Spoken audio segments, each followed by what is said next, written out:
তো হ্যালো বন্ধুরা, নমস্কার সবাইকে। সবাই কেমন আছো? আশা করছি সবাই ভালো আছো। তো দেখতেই পাচ্ছ এখন রাত্রে বসে আছি স্টেশনে, মানে রাত 3টের সময় উঠে বসে আছি স্টেশনে ট্রেন ধরার জন্য। তো এখনও দেখো ট্রেন ধরে আমরা চলে এসেছি শিয়ালদাতে। শিয়ালদাতে এসে যাব মানে মার্কেটে পূজার মাল তুলতে।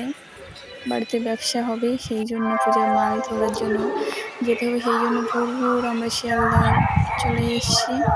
তো এখানে দেখো এখন লোকটা একটু একটু কম আছে, কিন্তু তাও অনেকটাই লোক এখানে। তো একটা ট্রেন ধরার জন্য ওয়েট করছি এখানে দাঁড়িয়ে একটু ক্যামেরাটা করে নিচ্ছি। তো দেখতে পাচ্ছি ট্রেনে উঠে বসেই পড়েছি আমি। তো যাব মার্কেটে পূজার মাল মানে কেনাকাটা করতে, যেহেতু বাড়িতে ব্যবসার মানে নতুন ব্যবসা শুরু করছি। তো সে কারণে পূজার এখন নিউ কালেকশান যা উঠেছে সেটাই আনার জন্য বেরিয়ে পড়েছি। তো দেখতে পাচ্ছ ট্রেনটা ছেড়ে দিয়েছে। তো আমি এখন এখান দিয়ে মানে বাইরের প্রকৃতিটা এতটাই সুন্দর লাগছে যে আমি একটু ভাবলাম যে সকাল সকাল একটু ক্যামেরা করি, কারণ আমরা উঠেছি রাত 3টের সময় উঠে ট্রেনটা ধরেছি। ধরে এখন দেখো সবে সকাল হয়েছে, সবে মনে হয় 6টা বাজে, 6টার সময় এটা। তো দেখতেই পাচ্ছ এখানে একদম মানে খা করছে, কেউ নেই বলতে গেলেও চলে। তো আরেকটা ট্রেন ঢুকছে। তো দুঃখের বিষয় একটাই, তোমাদেরকে যে কারণে ভিডিওটা করেছিলাম, কিন্তু আমি মানে শাড়ির দোকানে গিয়ে মানে গোডাউনে গিয়ে আমি ক্যামেরাটা করতে পারিনি, কারণ ওদের ওখানে ক্যামেরাটা নিষিদ্ধ আছে। কী কারণে জানি না, ওদের ডিজাইন যাতে অন্য কোথাও না মানে হয়, সেই জন্যই ক্যামেরাটা বাইরের কেউ ক্যামেরা করতে পারে না। তো যাই হোক, সেই জন্য ক্যামেরাটা করতে পারিনি, তোমাদের ওখানকার ভিডিওটা কিছু দিতেই পারিনি, ওটাই আমার বড় দুঃখ। তো আগে জানলে আমি ওখানটাতে যেতাম না, আমি যেতাম যেখানে ক্যামেরাটা করতে দেবে সেখানেই যেতাম। তো এখানে দেখো আমরা এখন ওভারব্রিজটা পার হচ্ছি, রৌদ্র উঠে গেছে, না খেয়ে দেখতে পাচ্ছ মুখ চোখ কালো লাল লাল হয়ে গেছে। তো চলো এখান দিয়ে একটু টোটো করতে হবে, টোটো করেই পৌঁছে যাব। তো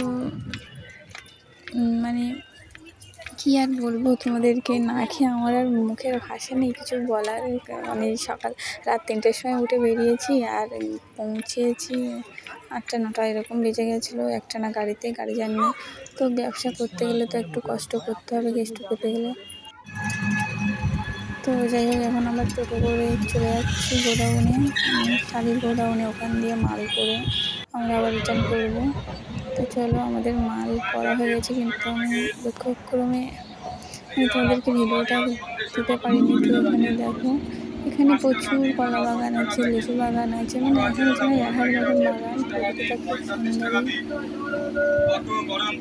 তো চলো, তোমাদেরকে ভিডিওটা আমি ওখানে করে দেখাতে পারিনি, তো আমার মাল বাড়িতে চলে এসেছে, সেই জন্য আবার ভিডিওটা করলাম তোমাদেরকে। তো দেখো এখানে কী মাল করেছিলাম, তো সেইগুলোই তোমাদেরকে একটু দেখাচ্ছি। তো এখনও আমার কিছু রেডি করা হয়নি, সবে মালটা ঢুকেছে।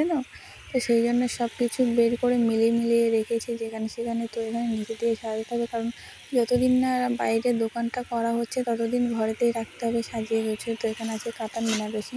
তো যার লাগবে সবাই চলে এসো বন্ধুরা আমার এখানে। তো চলো, মানে একটু সমস্যা আছে, কারণ ঘরের মধ্যে তো মাম্মা একটু ঝামেলা করে। যতদিন না বাইরে দোকানটা হচ্ছে ততদিন কিছু করার নেই। তো এখানে নাইটি আছে, সব রকমের শাড়ি, ছেলেদের বাচ্চাদের যাবতীয় সমস্ত কিছুই পেয়ে যাবে। তো কার কী লাগবে চলে আসো আমাদের বাড়িতে পূজার বাজার করার জন্য। তো চলো, এখানে আমি মালগুলো এখানে রেডি করে রাখছি, মানে এক এক দামের মানে এক এক রেঞ্জের মাল এক এক জায়গায় রেখে দিচ্ছি। তো চলো, এই যে এখানে সব সিল্কের আইটেম এনেছি একটু বেশি, মানে সিল্কও এনেছি এবং মানে জামদানি এই টাইপের আইটেমটা এনেছি। ছেলেদের, মেয়েদের, বাচ্চাদের মানে সমস্ত রকমই আছে টুকটাক করে। তো এখন ঘরেতেই রাখছি বর্তমানে, মানে রাখছি ঘরেতে, কিন্তু ভবিষ্যতে বাইরে দোকান করার সম্ভাবনা আছে রাস্তার ধারে। তো ওখানে দোকান করলে কোনো সমস্যাই হবে না, দোকানটা হয়ে গেলে তো ততদিন আমাকে একটু গুছিয়ে গাছিয়ে রাখতে হবে। তো আমার সিল্কের আইটেমগুলো কেন মানে টেবিলের তলায় এখানে সাজিয়ে গুছিয়ে রেখে দিচ্ছি, যাতে ইঁদুর না নষ্ট করে, ইঁদুর ময়লা না রাখে। তো দেখতেই পাচ্ছ, তো আমি শাড়িগুলো খুলেও দেখিনি কীরকম এসছে। তো তোমাদেরকে পরে আরেকটা ভিডিও খুলে সব দেখিয়ে দেবো যে কীরকম এসে। তো একটা দেখো, একটা খুলে তোমাদেরকে দেখাচ্ছি। এটা হলো জুলাই সিল্ক। তো এটা মানে লাইটের উপরে খুব সুন্দরই একটা কালেকশান। তো চলো আমার ভিডিওগুলো তোমাদের কেমন লাগলো একটু জানিও। তো মানে আমার বড় সমস্যা ওটাই, আমি ওখানে গিয়ে কোনো ভিডিও করতে পারিনি, ওটাই আমার সমস্যা। তো এখানে দেখো কাটান সিল্ক চলে এসছে। তো এটা একটু আমি মানে বেশি করেই নিয়ে এসেছি, মানে যেহেতু সেই বেশি না, তো অন্য অন্য দোকানের থেকে একটু বেশি নিয়ে এসেছি। তো চলো এখানে আমি সব এক একে সাজিয়ে রাখছি, অনেক মালপত্র।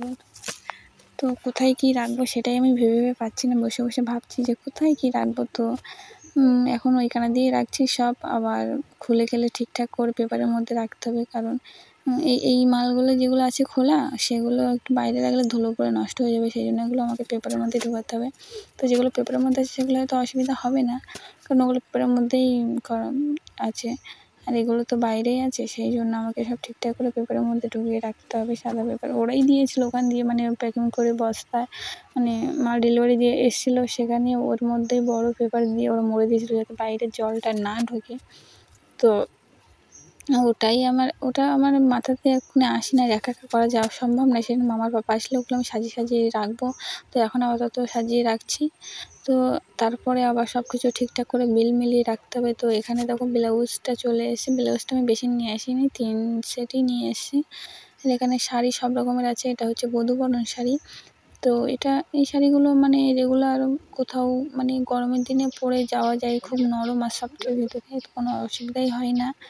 তো চলো যার যার লাগবে সবাই চলে এসো। তো দুর্গাপুজোর সময় দেখতে পাচ্ছি লাল সাদা শাড়িগুলো দুর্গাপূজার সময় অষ্টমীতে পরার একটা খুবই ভালো শাড়ি। তো এখানে বাচ্চাদের প্যান্ট জামা, মেয়েদের ওড়না নাইটি সমস্ত সব কিছু অল টোটাল বুড়ো থেকে বাচ্চা সমস্ত কিছুই এনেছি টুকটাক করে। তো যদি কারোর লাগে মনে হয় যে হ্যাঁ, তাহলে সবাই এসো। আর যতদিন না একটু বাইরে দোকানটা হচ্ছে ততদিন একটু সমস্যা হবে, কেউ বাড়ির ভিতরে তো চট করে ঢুকতে চায় না, তো মানে ঘরের মধ্যেই মালটা রাখা আছে, ওই জন্য কেউ তো মানে বলবে, সবাই ভাববে যে বাড়ির ভিতরে এনেছে, কতটা মাল এনেছে, এরকমটাই বলে সবাই আমাদের এই গ্রামের দিকে। কিন্তু বাড়ির ভিতরে এনেছি বলে কম মাল আনিনি, অনেক মালই এনেছি, সব রকমই আছে। বাইরে দোকানটা হলে তখন আর মানে এতটা সমস্যা হবে না, প্রথম একটু সমস্যা, তো প্রথমে স্টার্ট করতে গেলে একটু সমস্যা হয়, তো আস্তে আস্তে সময়ের সাথে সাথে ঠিক হয়ে যায়। তো বন্ধুরা দেখো শাড়ির কালারগুলো দেখতে পাচ্ছ, কালারগুলো একদম ঝকঝক চকচক করছে, মানে আমার দেখেই তো আমি নিজেই ফিদা হয়ে যাচ্ছি, এতটা সুন্দর মানে কালারগুলো এসছে। তো চলো দেখতে থেকো। তো আমি ভাবলাম যে তোমাদের তো ওখানে আমি ভিডিওটা করে দেখাতে পারিনি, আমার খুব একটা ইচ্ছে ছিল যে ওখানে ভিডিওটা করব, কিন্তু ওখানে মানে ওদের কি বারণ আছে, ভিডিও করা যাবে না, তো সেই জন্য আমি আর ভিডিওটা করিনি। হয়তো ইচ্ছে করলে করতে পারতাম, ক্যামেরাটা অন করতে পারতাম, কিন্তু মানে এত দূর থেকে গিয়ে জার্নি করে তো না খেয়ে না দিয়ে আর সেইভাবে ইচ্ছা করিনি। তো চলো আমার এখানে সাজানো কমপ্লিট হয়ে গেছে, তো আর পরবর্তী মামার পাপা আসলে একটু হেল্প করবে, না হলে আমার একার দ্বারা সম্ভব হবে না। তো চলো কেমন লাগলো জানিও, কেমন কালেকশান এনেছি পরে দেখো।